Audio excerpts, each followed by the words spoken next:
آپ سبھی کا پھر سے ایک نئی ویڈیو میں سواگت ہے۔ دوستو، یروشلم جن کا پرانا نام عربی بھاشا میں بیت المقدس ہے، یہ شہر یہودیوں، عیسائیوں اور مسلمانوں تینوں دھرم کے لوگوں کے لیے مقدس اور پوتر ہے۔ اسی شہر میں حضرت سلیمان علیہ السلام کی تعمیر کردہ عبادت گاہ یعنی کہ معبد ہے، جو بنی اسرائیل کے نبیوں کا قبلہ تھا۔ اسی شہر میں حضرت عیسیٰ علیہ السلام پیدا ہوئے اور یہی ان کی تبلیغ کا مرکز تھا۔ بیت المقدس میں ایک مسجد جسے مسجد اقصیٰ کے نام سے جانا جاتا ہے، اسی مسجد میں پیغمبر محمد صلی اللہ علیہ وسلم نے معراج والی رات نبیوں کی امامت کی، اور اسی شہر میں قبۃ الصخرہ کے مقام سے براق پر سوار ہو کر آسمان پر گئے تھے، اور مسلمانوں کا قبلہ اول بھی یہی مسجد اقصیٰ تھا۔ اسی لیے یہ شہر مسلمانوں کے لیے بھی انتہائی اہمیت کی حامل ہے۔ دوستو، بیت المقدس کی پراچین اتہاس کی بات کریں تو سب سے پہلے اسحاق علیہ السلام نے مسجد القدس یعنی مسجد اقصیٰ کی بنیاد ڈالی، اور پھر حضرت یعقوب علیہ السلام نے نئے طریقے سے مسجد اقصیٰ کی تعمیر کی۔ پھر ایک لمبے سمے کے بعد حضرت سلیمان علیہ السلام کے حکم سے مسجد اقصیٰ اور شہر بیت المقدس کی جدید تعمیر پھر سے کی گئی۔ اس لیے یہودی مسجد اقصیٰ کو ہیکل سلیمانی کہتے ہیں۔ ہیکل سلیمانی کو اور بیت المقدس کو 586 قبل مسیح عراق کے بادشاہ بخت نصر نے مسمار کر دیا، یعنی اسے منہدم کر دیا، اسے ڈھا دیا، اور 1,00,000 یہودیوں کو غلام بنا کر اپنے ساتھ عراق لے گیا۔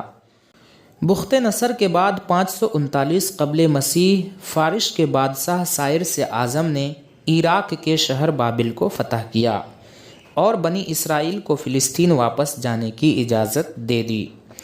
یہودی حکمراں ہیرود اعظم کے زمانے میں یہودیوں نے بیت المقدس شہر اور ہیکل سلیمانی کو پھر سے تعمیر کیا۔ پھر 137 قبل مسیح ہیڈرین نے بیت المقدس پر قبضہ کر کے یہودیوں کو بیت المقدس اور فلسطین سے نکال دیا، اور 4 صدی میں رومیوں نے عیسائیت قبول کر لی اور بیت المقدس میں گرجے تعمیر کیے۔ دوستو، آخری پیغمبر محمد صلی اللہ علیہ وسلم کے آنے کے بعد 639 عیسوی میں حضرت عمر رضی اللہ تعالی عنہ کے زمانے میں عیسائیوں سے ایک معاہدے کے تحت بیت المقدس پر مسلمانوں کا قبضہ ہو گیا، اور خلیفہ عبد الملک کے زمانے میں یہاں مسجد اقصیٰ کی تعمیر پھر سے کی گئی۔ 1099 عیسوی میں پہلی صلیبی جنگ کے موقع پر یورپی صلیبوں نے بیت المقدس پر قبضہ کر کے 70,000 مسلمانوں کو شہید کر دیا۔ پھر 1187 عیسوی میں سلطان صلاح الدین ایوبی نے بیت المقدس کو یہودیوں کے قبضہ سے چھڑا لیا، یہودیوں کے قبضہ سے آزاد کرایا اور اسلامی حکومت پھر سے قائم کر دی۔ پھر 1917 عیسوی میں پہلی عالمی جنگ کے موقع پر انگریزوں نے بیت المقدس کو اور پورے فلسطین کو اپنے قبضہ میں لے لیا اور یہودیوں کو آباد ہونے کی اجازت دے دی۔ پھر یہود و نصارہ کی سازش کے تحت 1947 عیسوی میں سنیکت راشٹر کی اسمبلی یعنی کہ اقوام متحدہ کی اسمبلی نے دھاندلی سے کام لیتے ہوئے فلسطین کو تقسیم کر کے 14 مئی 1948 عیسوی کو یہودیوں کے لیے ایک الگ ملک اسرائیل کے قیام کا اعلان کر دیا۔ اس اعلان کے بعد عرب اور اسرائیل کے درمیان جنگ چھڑ گئی، اور اسرائیل نے فلسطین کے بیشتر حصے پر قبضہ کر لیا اور بیت المقدس کے مغربی حصہ کو بھی اپنے قبضے میں لے لیا۔ اس طرح بیت المقدس اور مسجد اقصیٰ یہودیوں کے قبضہ میں چلا گیا۔